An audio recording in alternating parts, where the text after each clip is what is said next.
tiers des églises.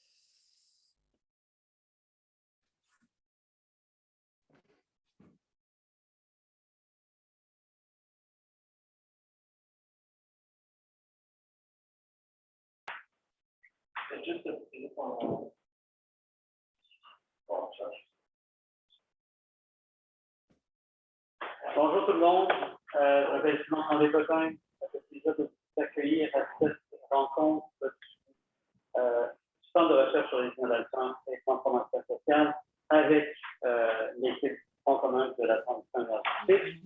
J'espère que tout le monde m'entend bien en ligne.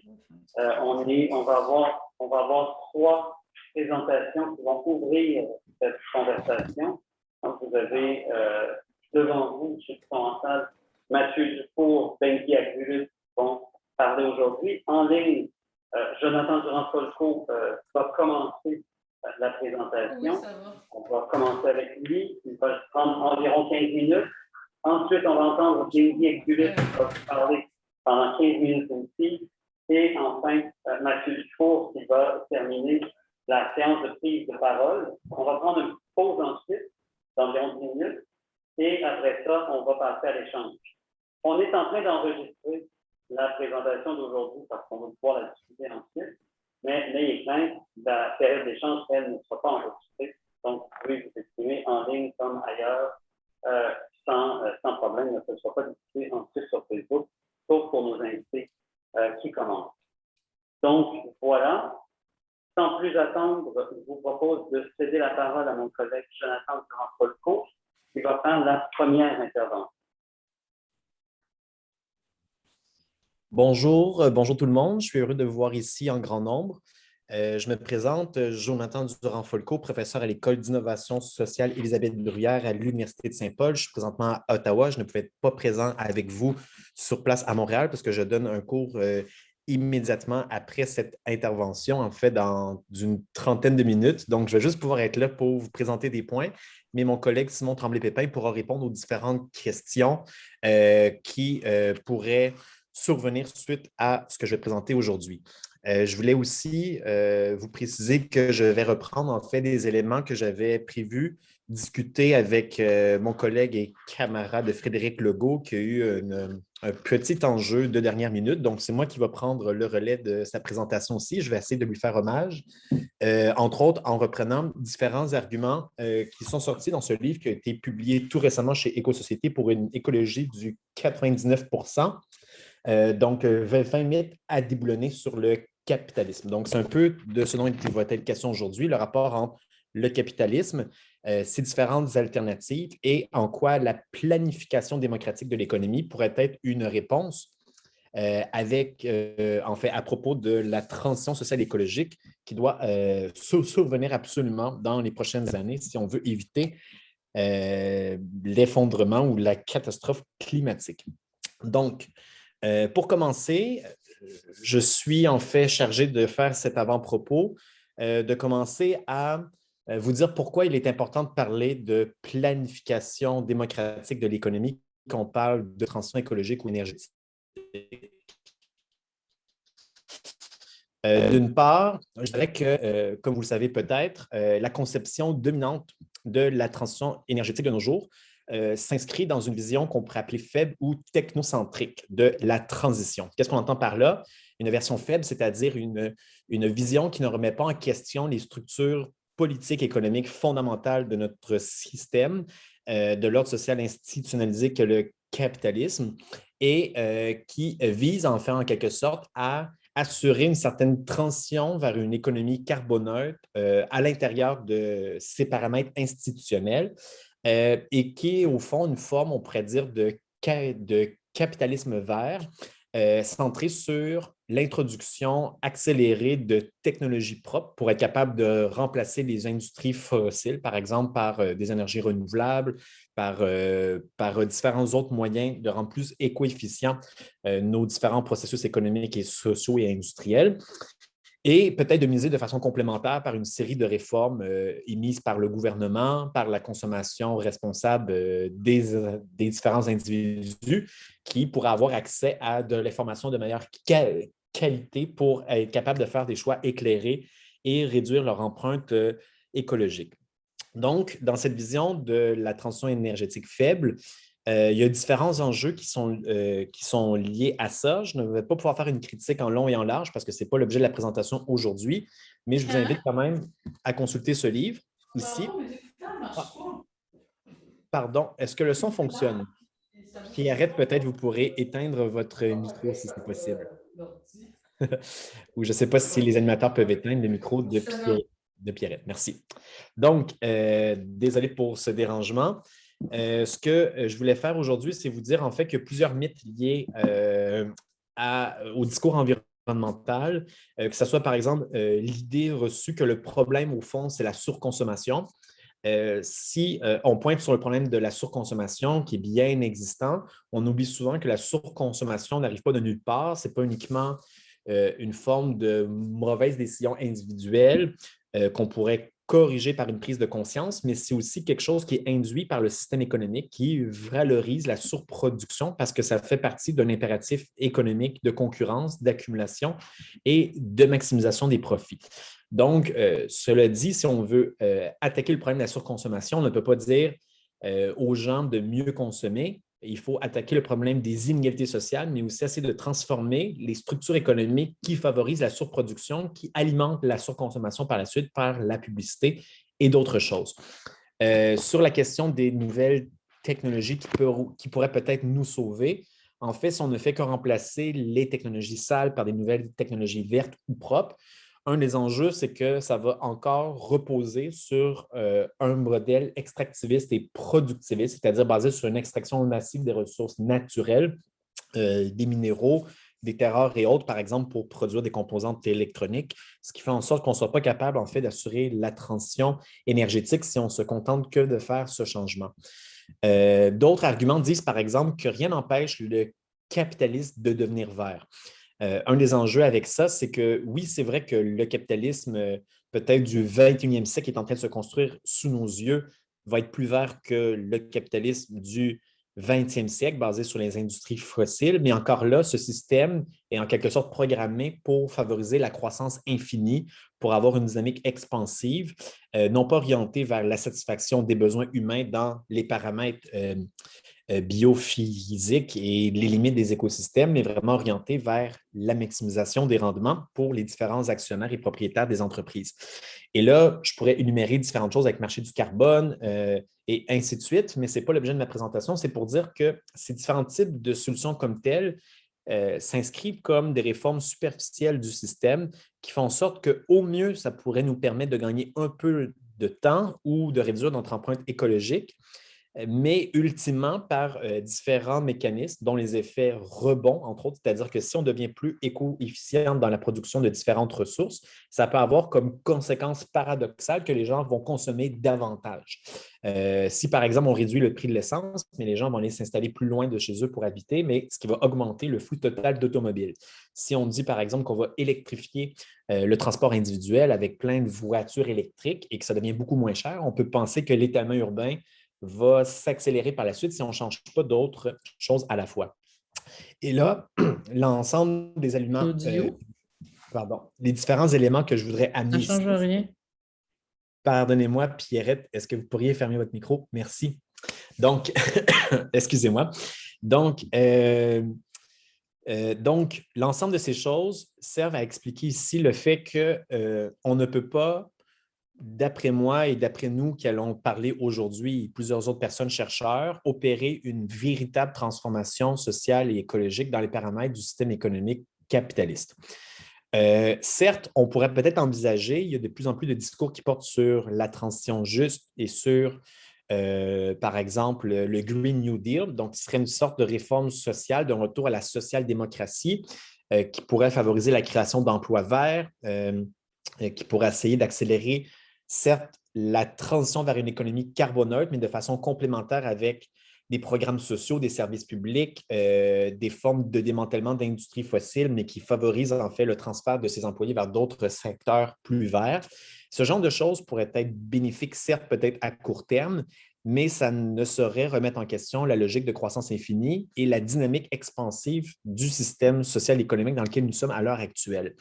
Donc, disons, les présupposés de cette discussion aujourd'hui, c'est de dire que même si on peut envisager certaines réformes qui pourraient peut-être améliorer les choses de façon très sectorielle, il n'y aura pas de transition sociale écologique véritable à l'intérieur du système économique capitaliste.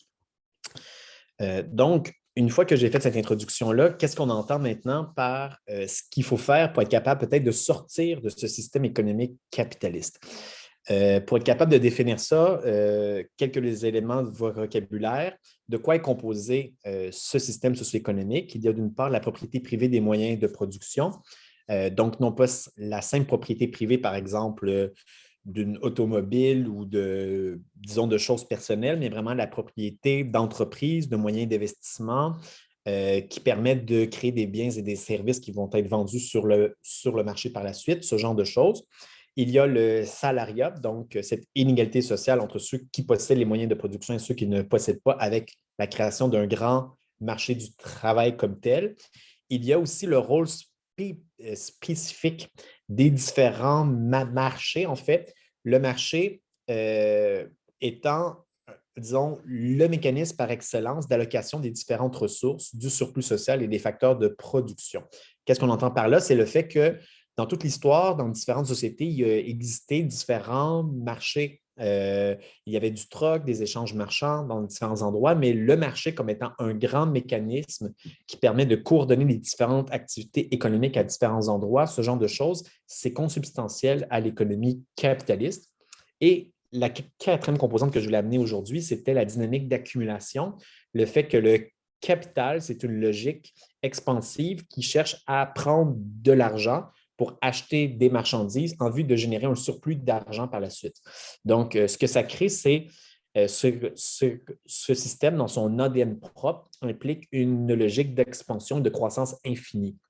Ce qui fait en sorte qu'on ne peut pas opérer une organisation de la société, la satisfaction des besoins de base de tous à l'intérieur des périmètres, des écosystèmes et des limites biophysiques si on reste dans une logique de croissance limitée et exponentielle. Donc, une fois qu'on a dit ces genres de choses-là, par quoi remplacer le capitalisme? Il y a d'une part peut-être la première chose qui commence à faire de plus en plus consensus au sein de différents milieux progressistes et environnementalistes et écologistes, c'est-à-dire peut-être qu'il faudrait remettre en question la propriété privée des moyens de production. Donc, par quoi est-ce qu'on remplace la propriété privée? Il y a la propriété publique qui peut se décliner à différentes échelles, par exemple les sociétés d'État, des services publics qui peuvent être organisés à l'échelle nationale, mais également peut-être à l'échelle régionale et municipale. Donc, des pouvoirs publics qui peuvent être mis pour être capable, en fait, de produire des biens et des services, de l'énergie, des télécommunications, des services en ligne et autre chose. On pourrait penser qu'on pourrait remplacer la propriété privée par ce genre de choses.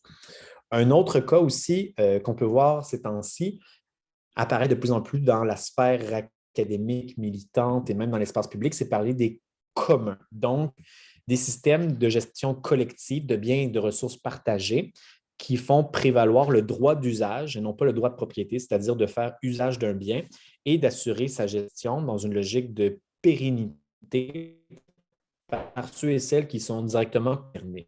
Donc, les communs, par exemple, les communs numériques, Wikipédia, des logiciels libres, il y a des communs en termes de propriété foncière, il y a des communs en termes de gestion d'outils, d'espaces, de bâtiments publics et toute une série aussi de partenariats qui peuvent être créés entre des institutions publiques et des communs qui peuvent s'inscrire dans le champ de l'économie sociale et solidaire. Donc, les discours qui appellent à une certaine démocratisation de l'économie disent bien, peut-être faudrait remplacer le tout à la propriété privée par davantage de place pour l'économie sociale solidaire, les communs, des services publics, municipaux, régionaux, nationaux et autres. Donc, ça, c'est une des premières voies qu'on peut suivre. Il y a plusieurs de personnes qui ont, en quelque sorte, mis de l'avant ces différentes idées. L'autre composante qu'on va parler davantage aujourd'hui, c'est de dire, même si à la limite, on transformait toutes les entreprises privées du jour au lendemain par des coopératives de solidarité ou différentes organisations à but non lucratif. Ça serait peut-être quelque chose de mieux qu'il faudrait expérimenter à large échelle pour voir si ça fonctionne bien. D'après moi, c'est quelque chose qui pourrait être bien et qui pourrait mieux, disons moins, anticiper les conséquences de la production en fonction des besoins humains puis des limites écologiques. Mais encore là, on aurait un enjeu en termes d'arrimage de ces différentes unités économiques pour être capable de satisfaire à des besoins sociaux concrets. Donc, si on prend plein de coopératives, par exemple, puis on les met dans un large système et qu'on garde l'économie de marché avec l'impératif de concurrence qu'il y a ça, les coopératives seraient en quelque sorte en concurrence les unes avec les autres. Les OBNL aussi. Comment savoir ce qu'on doit produire, en quelle quantité, pour qui, comment, dans quel délai, en fonction de quelles ressources disponibles. Alors là, toutes ces questions seraient laissées en quelque sorte de façon extrêmement décentralisée, très fragmentée en chaque unité économique, sans possibilité tout à fait de se coordonner sans passer par des mécanismes de prix. Donc, c'est-à-dire peut-être que ça serait un système qui serait plus intéressant. Et là, on se dirige vers des systèmes post-capitalistes qu'on appelle le socialisme de marché, c'est-à-dire on remplace la propriété privée par la propriété collective, mais l'économie de marché reste encore omniprésente. Un des enjeux qu'on trouve avec ça, c'est que le marché comme tel ne signifie pas nécessairement la liberté. Ça peut être un ensemble de contraintes parce que, par exemple, pour se trouver du travail, pour se trouver des biens de consommation, pour être capable de se nourrir, avoir un revenu, avoir un logement, si on garde une économie de marché, on est obligé de passer inévitablement par là pour se procurer des biens de base. Donc, ça, c'est une des premières choses. Souvent, il y a un mythe reçu avec l'idée que le marché, c'est la liberté. Et ça, c'est le mythe numéro 13 du livre ici. En fait, c'est beaucoup plus compliqué. Le marché amène son lot de contraintes. Il y a, comme je l'ai dit plus tôt, le problème de manque de coordination parfois entre les différentes unités de production, ce que Marx à l'époque appelait l'anarchie de la production. C'est-à-dire, en fait, la production se fait, mais avec des tendances à faire la surproduction, à amener des crises de sous-production, de surconsommation et autres. Et ce qui fait en sorte que ça serait bien quand même peut-être de penser à un certain mécanisme de régulation des différentes activités qui soit plus coordonné. Ensuite, un autre mythe reçu à propos de l'économie de marché, c'est la liberté, c'est-à-dire que ça serait synonyme inévitablement d'innovation, donc de liberté d'entreprendre, de créer des nouvelles choses. En fait, le problème, c'est que l'économie de marché va systématiquement avoir tendance à sélectionner les innovations qui sont les plus rentables économiquement, à fort potentiel de croissance, par exemple. Et même parfois, certaines unités, certaines entreprises vont avoir délibérément comme stratégie d'acheter des brevets pour qu'ils ne voient pas le jour, en vue d'éviter que les concurrents prennent ce genre d'idées. On a pu le voir, par exemple, avec un cas que vous connaissez peut-être d'un certain moteur roue qui avait été élaboré, je pense, par un ingénieur au sein d'Hydro-Québec. Donc, il avait trouvé une façon d'avoir un moteur qui serait encastré directement dans les roues d'une automobile. Et en fait, cette innovation-là a été mise de côté délibérément à cause que ça faisait potentiellement menace aux intérêts de l'industrie pétrolière et des différentes industries automobiles. Donc, ce genre de choses, en fait, c'est un peu des effets paradoxaux que l'économie de marché capitaliste, ou même on peut envisager qu'il serait post-capitaliste, pourrait amener ce genre d'effet pervers. Et ce n'est pas parce qu'on n'a pas d'une économie de marché pure qu'il n'y aura pas d'innovation, il n'y aura pas des gens qui vont avoir des nouvelles idées, qui vont créer des nouvelles choses. Donc, je vais conclure avec ça.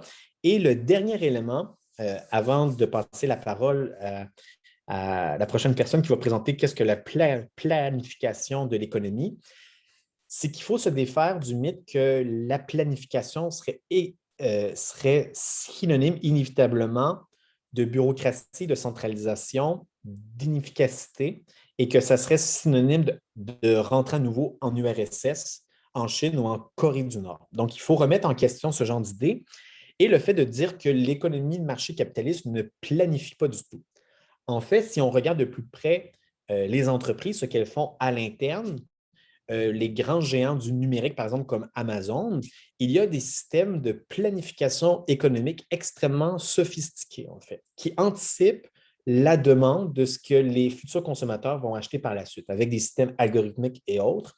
Et par exemple, des grands réseaux de distribution au niveau logistique, des compagnies comme Walmart et tout ça, ont développé des systèmes de planification extrêmement développés qui lui permettent d'anticiper le nombre de ressources nécessaires, les prix, savoir qu'est-ce que les consommateurs vont acheter. Ce qui fait dire à plusieurs auteurs et économistes que le problème, ce n'est pas est-ce qu'il faut de la planification ou non, c'est plutôt quel type de planification on doit avoir pour favoriser la transition sociale, écologique et énergétique.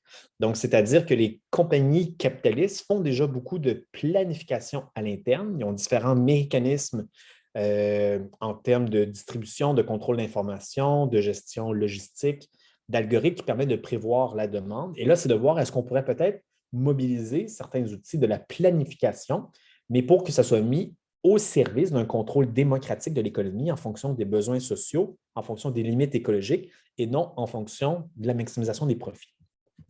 Donc, c'est la chose que je voulais amener ici, de dire que la planification, c'est quelque chose qu'on doit au moins penser si on veut prendre au sérieux la question de la crise écologique.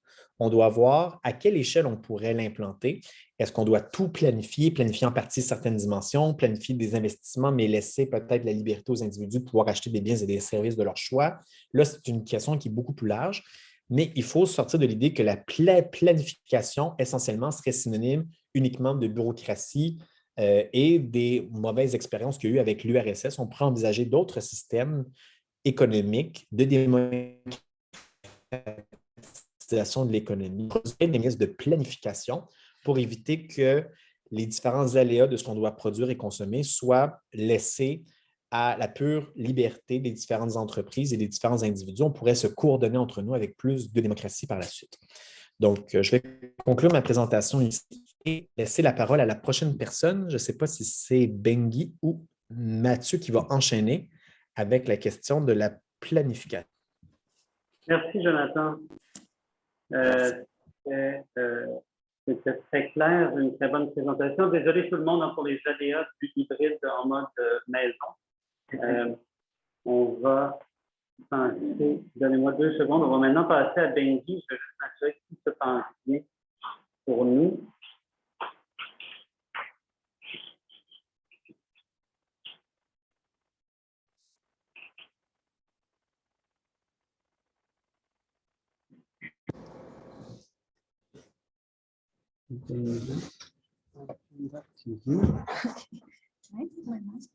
I guess you can. Is that correct? See, okay. No, but Oui. that's potentially worse. Is it okay if I stand up? Non, ça ne marchera pas. So, okay. No, Merci. if I stand up, but the camera is okay. Voilà. It's weird. I'm saying Jonathan.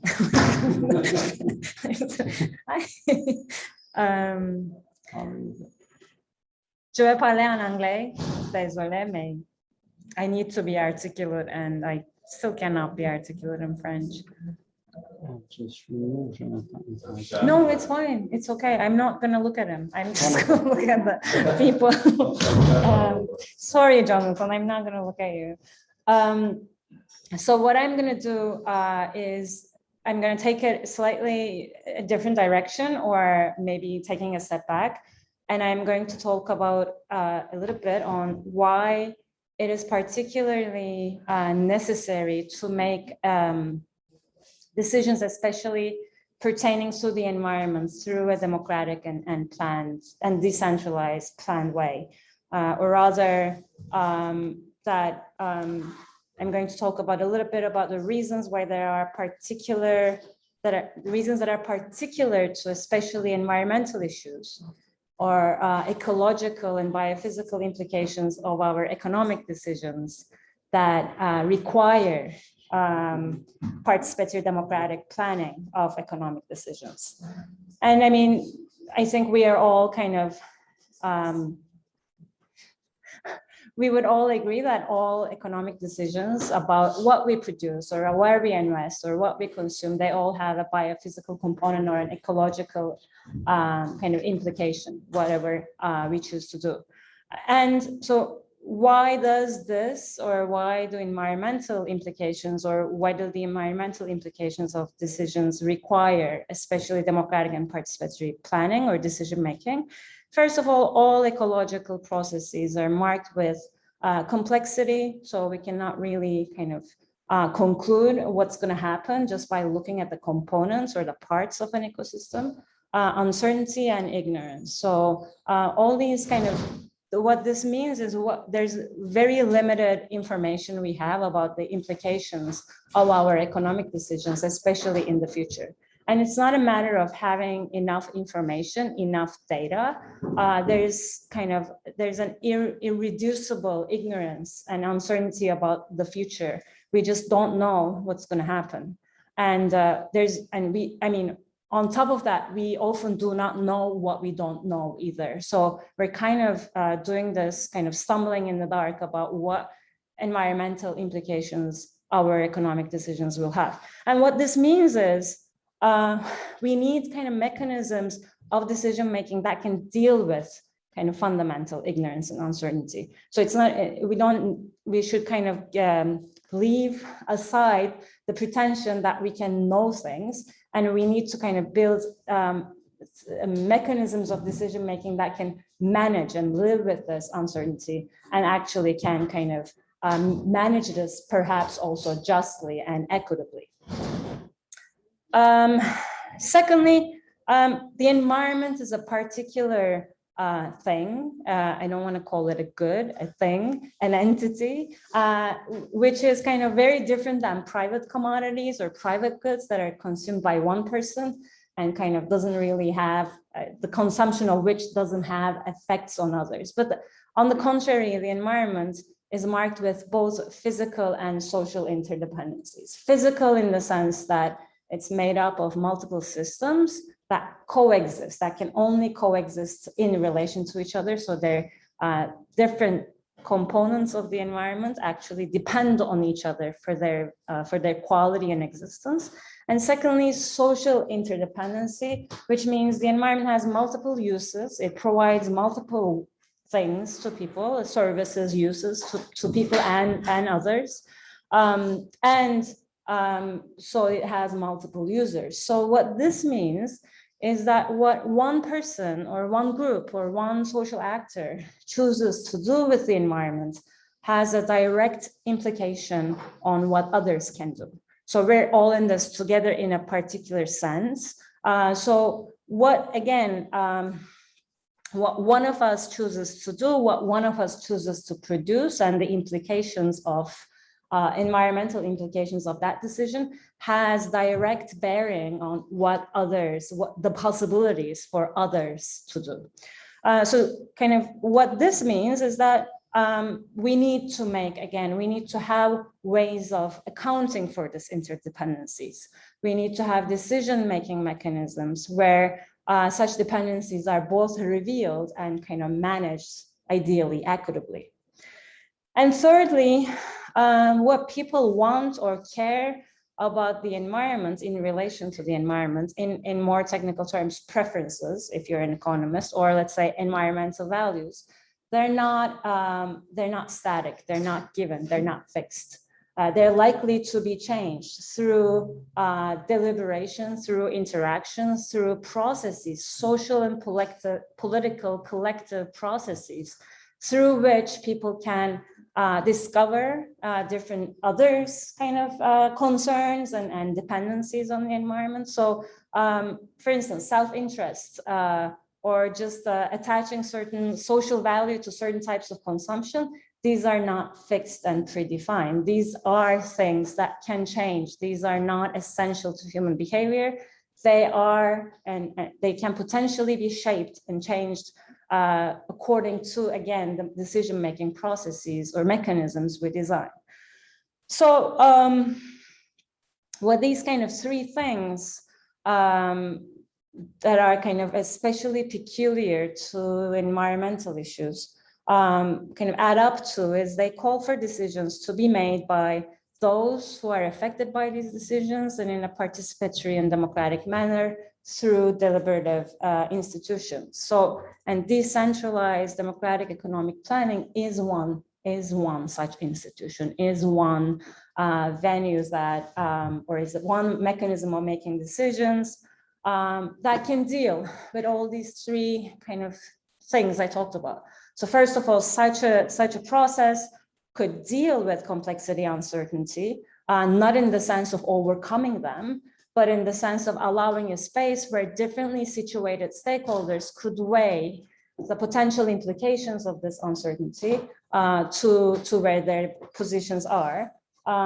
Secondly, it would allow for revealing obviously, through a decentralized, participatory, deliberative process of economic planning, allow for the interdependencies. So what could happen? What would be the implications of certain decisions on those who are not here or kind of differently situated, again, stakeholders. And thirdly, it would also, again, allow for a process of deliberation where people's values could more collectively be defined rather than having individualist values.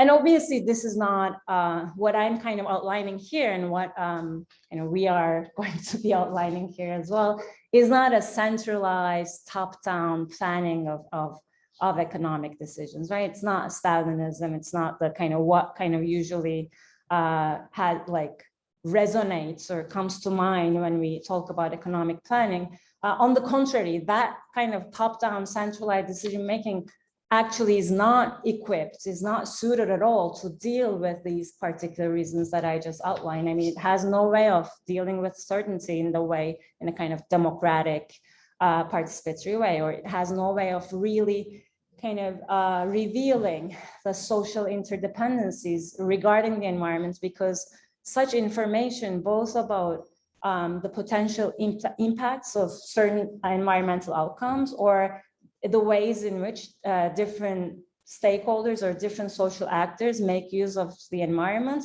it's a very diffuse kind of decentralized knowledge. So it's very unlikely that a kind of all-knowing, all-seeing bureaucrat will be able to gather all this information. So to kind of highlight it once more, what these reasons call for is not only kind of a democratic participatory, but also decentralized kind of way of making decisions, economic decisions. I don't know how I'm doing in terms of time, but I think I have like 5 minutes. Good. And to kind of also bring it down a little bit to our daily lives, what I might be kind of talking about might sound a little abstract or maybe utopian. I mean, like, how are we going to get there, or how are we ever going to make decisions that way, is actually not, it's not too far away from us. We already have ways of making democratic participatory ways of making economic decisions in especially Quebec, which is kind of known for its social and solidarity economy. But just kind of two examples, we have ways in which, for instance, decisions at the firm level is made a lot more democratically and participatorily at cooperatives. I don't have any one cooperative in mind, but let's talk about the cooperative as a form. Or there are many ways of making, for instance, replacing market signals as a decision-making mechanism in which there are more organized exchanges between organized groups of consumers and producers. I mean, local exchange systems or community-supported agriculture, for instance, is a very, very small example of it. But these are kind of both participatory democratic economic planning in the sense which they foreground economic democracy, and they bring in kind of a wider variety of kind of stakeholders that would be affected by these decisions. In the context of a cooperative, it would be the worker members, but sometimes it could be outside members too. So the Solidarity Cooperative form, for instance, that is actually quite specific to Quebec, brings in community members in making decisions. Or in the case of an alternative to the market, you would have producers and consumers making decisions in varying degrees of democracy and participation, but as a form, again, it allows for it.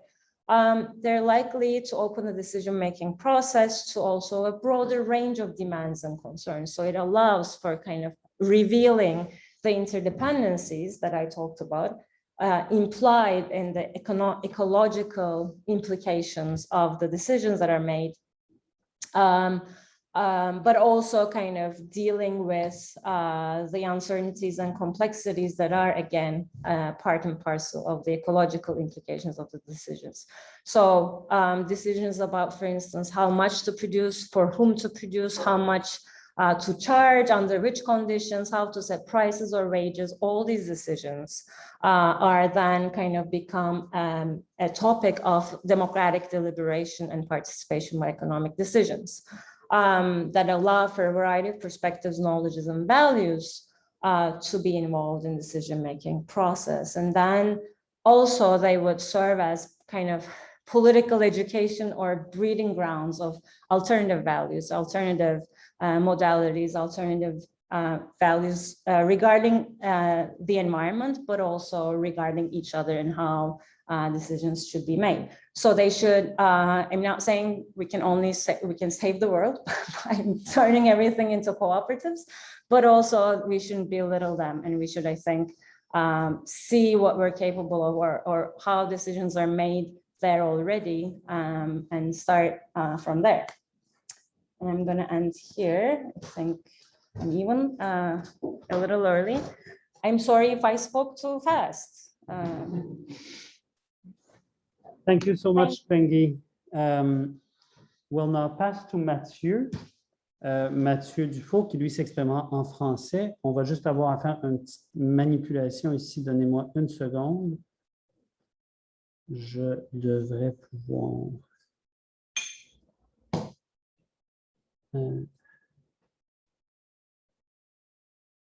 OK. Maintenant, Mathieu, si tu peux allumer ta vidéo. Merci. Une petite mise en abîme avec ouais.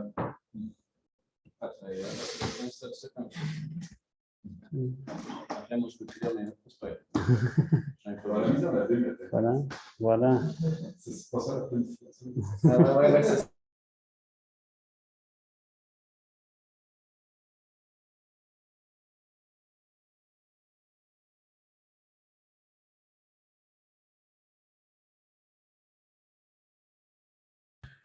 Et voilà. C'est bon? Est-ce qu'on m'entend? Super.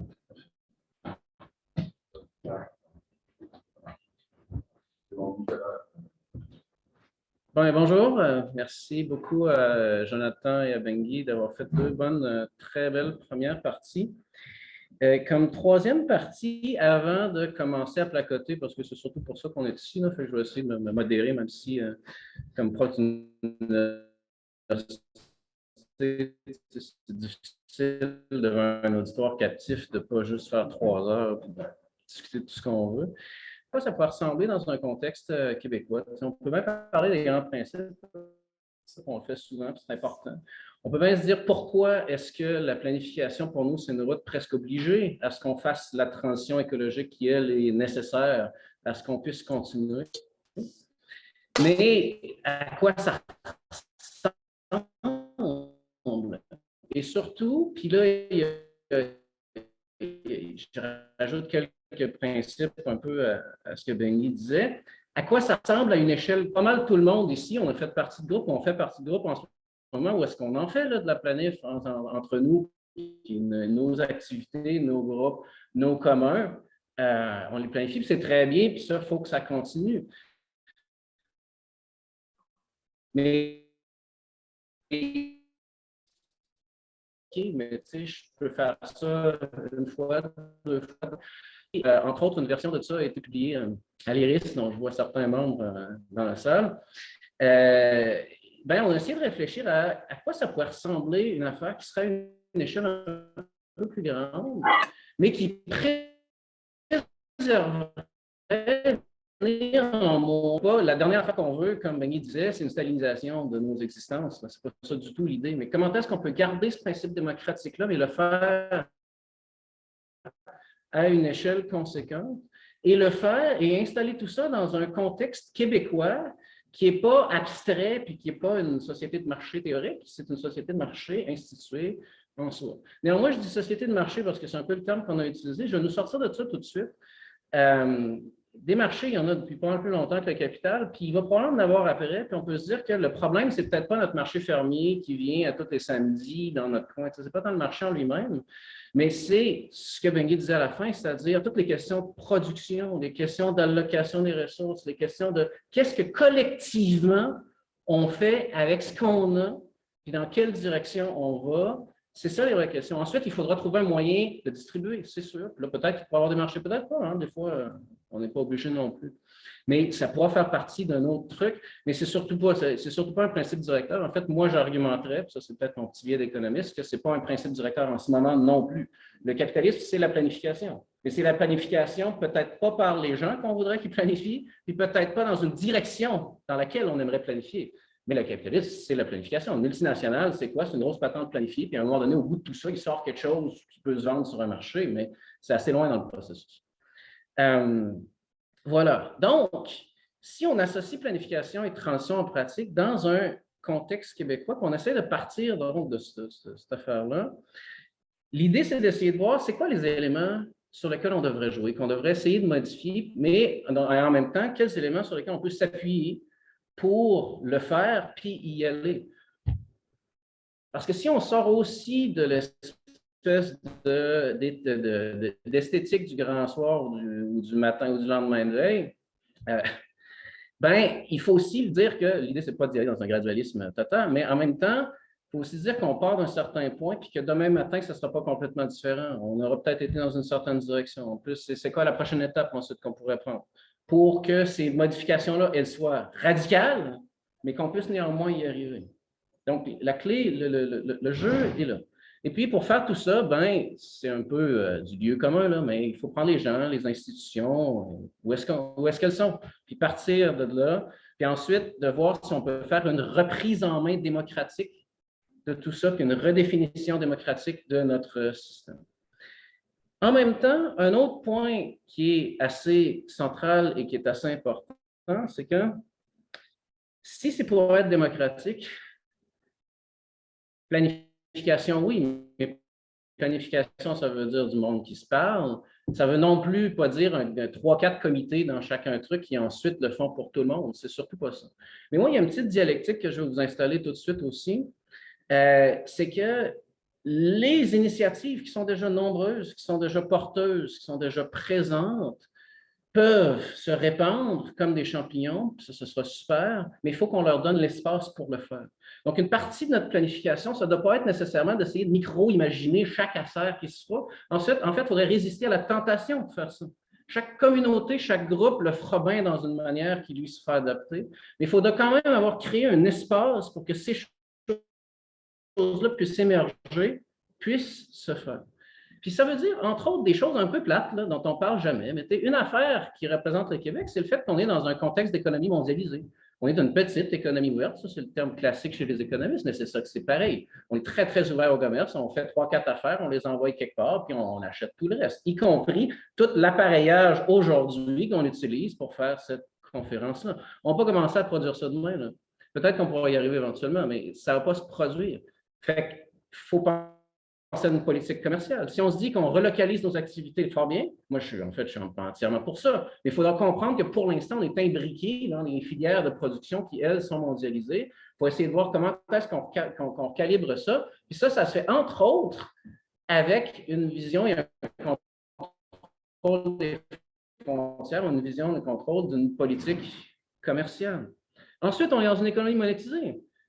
On fait tout un paquet de transactions, mais pas juste de transactions, ça nous ramène au marché, mais on fait surtout tout un paquet de calculs en termes monétaires. Donc, quand on parle d'investissement, quand on parle de, même à toutes les fois qu'on demande plus d'efforts dans les milieux sociaux, tout ça, on le demande toujours en termes de cash. Fait que c'est une unité de compte centrale. Il faudra peut-être évoluer au-delà de ça éventuellement. On peut s'en parler, mais on ne peut pas faire ça demain matin. Il faut, encore une fois, composer avec cet aspect-là. Donc, une transition, il faudra que ça se finance. Il faudra qu'on ait créé une espèce d'architecture de financement de cette affaire-là. Mais par financement, je veux dire une canalisation de ressources vers la transition. Mais comme on est dans une économie monétisée, ça se retrouve en pratique à être un financement, à tout le moins, à court terme. Puis évidemment, il y a toute une question de coordination des efforts. On a tout un paquet de lieux où il y a du monde qui se parle et qui planifie. Des grandes entreprises, j'en ai parlé tantôt, mais l'État le fait tout le temps, à différents niveaux, avec différentes institutions, différents organismes. Bien là, ces affaires-là ne cessent pas d'exister la minute qu'on est 20 dans une salle à se dire qu'il faudrait faire autrement. Ça aussi, il y a une reprise en main démocratique de ces institutions-là qui existent et qu'il faut qu'ils soient faites pour ensuite, encore une fois, probablement puis aller ailleurs. OK? Donc, c'est un peu le point de départ de notre réflexion, puis je vais leur dire probablement 2-3 fois, vous excuserez la répétition, mais ce que je vais vous donner comme exemple après, ce n'est pas une recette pour faire en 4 étapes pour faire un gâteau, puis après ça, tout monte tant qu'on a mis la poudre à pâte au bon moment ou la levure au bon moment. Ce n'est pas ça du tout. C'est juste une idée, on en parle, puis après ça, ça se déclinera de plein de manières différentes par différents groupes qui l'ont vu, vécu et qui voudront des choses différentes, puis ce sera correct. Voilà. Donc, si on part avec ce point-là, que l'idée, c'est de démocratiser la gestion des ressources collectives surtout. Là. OK? Et donc, une sorte d'orientation de natif, encore une fois, par investissement, je ne veux pas dire encore un gros barrage quelque part, ça, c'est ça aussi, mais c'est surtout regarder quelles ressources collectives on a, ressources humaines et autres, et puis voir qu'est-ce qu'on fait avec, tout en commençant à se dire, bien là, il faudra qu'on arrête de calculer juste en fonction de rendement. Fait que là, rentre toute la question de ce que Benguy disait sur la multiplicité de critères qui nous habitent.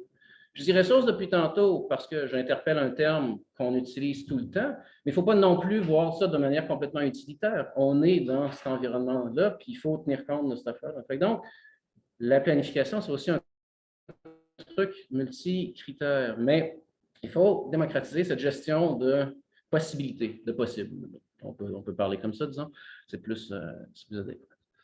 OK. Si on ne laisse pas la responsabilité à une structure étatique centralisée, puis on ne laisse pas non plus la responsabilité à un capital qui est relativement décentralisé, qui planifie de son bord, mais qui le fait bien d'une manière qui l'arrange, qu'est-ce qu'on fait?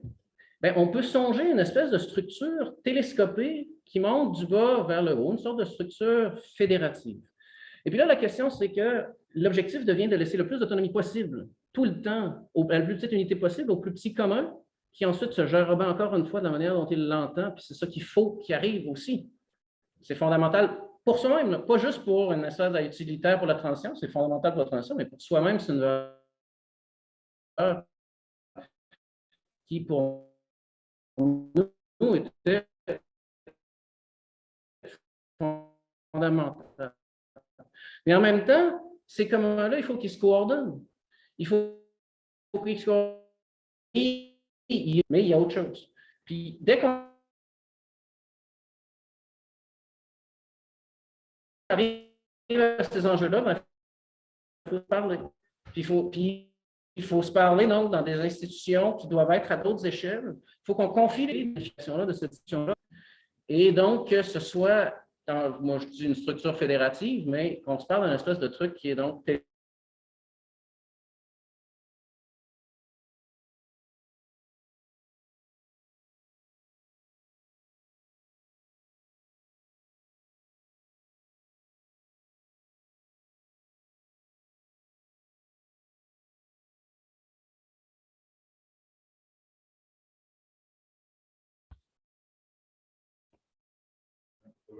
c'est bon? Parfait. OK. Désolé pour ça. Dans un effort de transition, je garde mon ordi aussi longtemps que je peux. Il y a à peu près le même âge que moi, fait que ça donne, ça donne ce que ça donne. Blague à part. Donc, une sorte d'imbrication des processus de planification démocratique à plus grande échelle, finalement, graduellement, comme ça. Fait qu'on n'est pas dans une logique binaire d'État et de marché. On est dans une logique où est-ce qu'il faudra bien avoir des institutions collectives, évidemment. Puis à un moment donné, on peut bien dire qu'on ne peut pas être 7 millions en même temps sur Zoom à se parler. C'est une cacophonie. Il faut qu'on se fasse des lieux d'autonomie fondamentale et qu'il y ait un rapport démocratique qui se fait, encore une fois, de bas en haut. Puis les marchés, la minute qu'on dit qu'on aura domestiqué puis disposé du capital, mais les marchés deviennent tout à coup quelque chose de différent qui s'adapte et qui peuvent être récupérés. Fait que ça, c'est assez important. Sortons-nous de cette espèce d'histoire. Si ce n'est pas le marché, c'est l'État, puis l'État n'aime pas ça, on est un peu pogné avec le marché.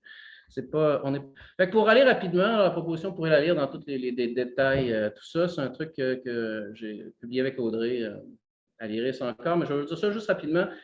Puis, on n'est même pas obligé d'en parler après. C'est simplement une illustration de ce à quoi ça pourrait ressembler en pratique dans le contexte québécois. Ça peut être complètement autre chose ailleurs qu'on ça. C'est simplement pour délimiter le fait que c'est possible d'imaginer quelque chose qui pourrait fonctionner, puis qui pourrait fonctionner dans pas grand temps, pas une affaire que ça nous prendrait 20 ans à bâtir, mais des choses qu'on pourrait récupérer, faire, puis on pourrait ensuite s'en aller dans une direction.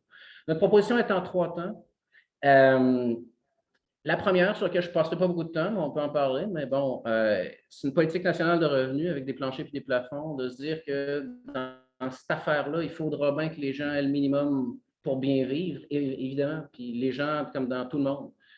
En même temps, il faudrait qu'il y ait certains seuils où on se dit, ben, si tu vas travailler pour un peu tout le monde encore, il faudra bien que tu gagnes quelque chose de suffisant pour que ce soit viable, en fait, pour reprendre un terme qu'on aime bien utiliser.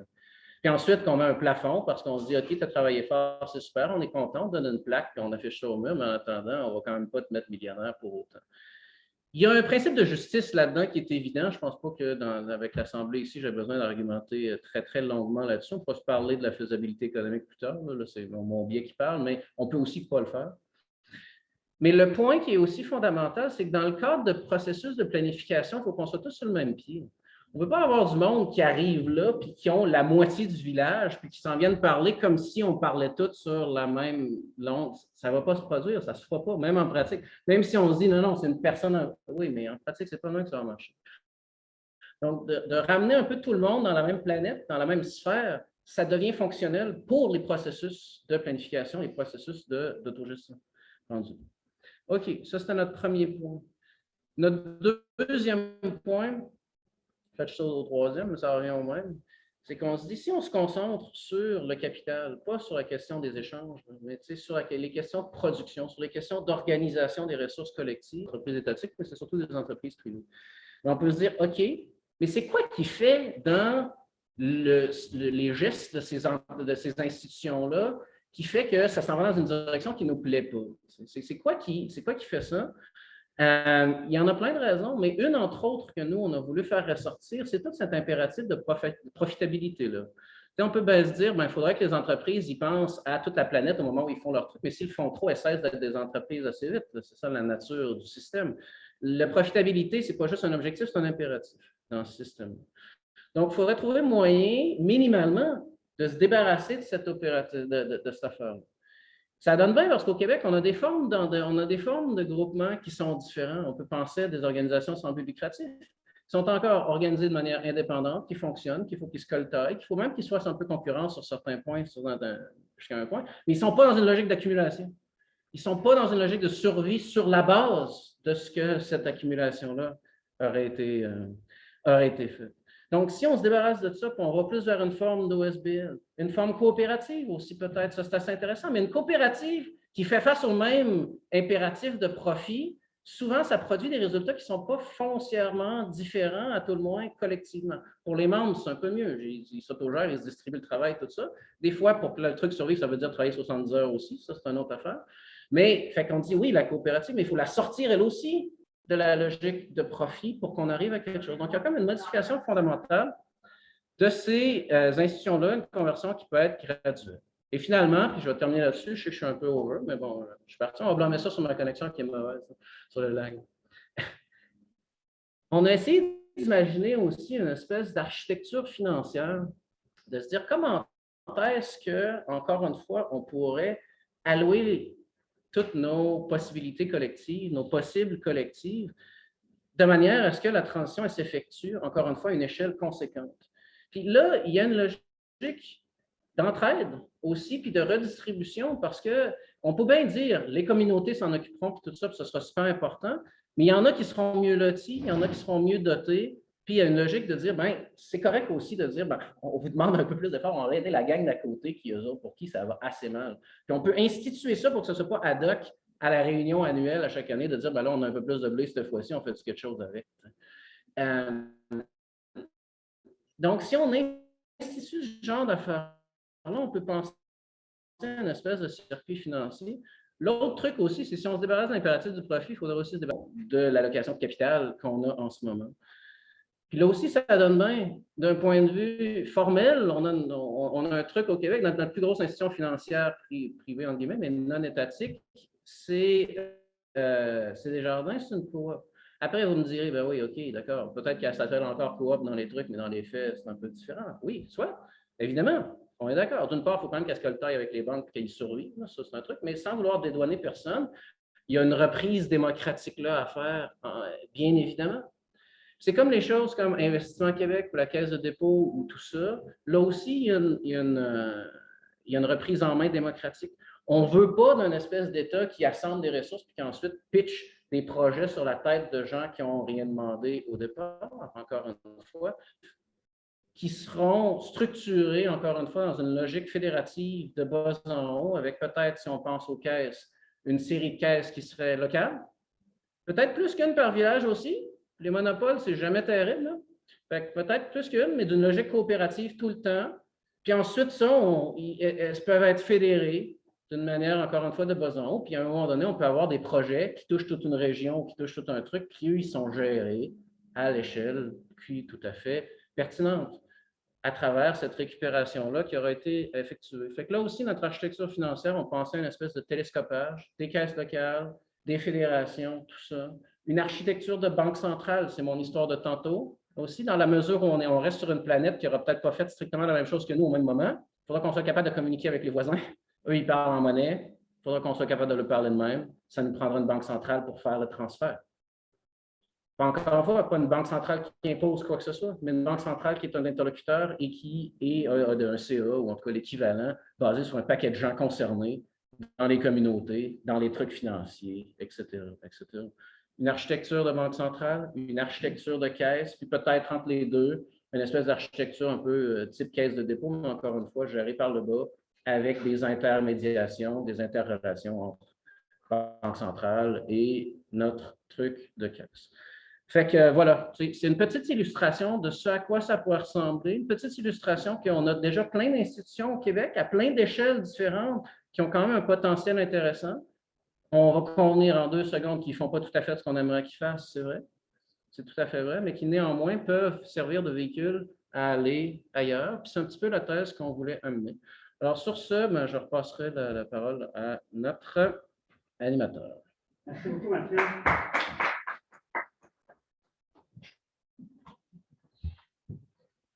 Merci tout le monde. On va entrer dans une petite pause. Je vais arrêter l'enregistrement.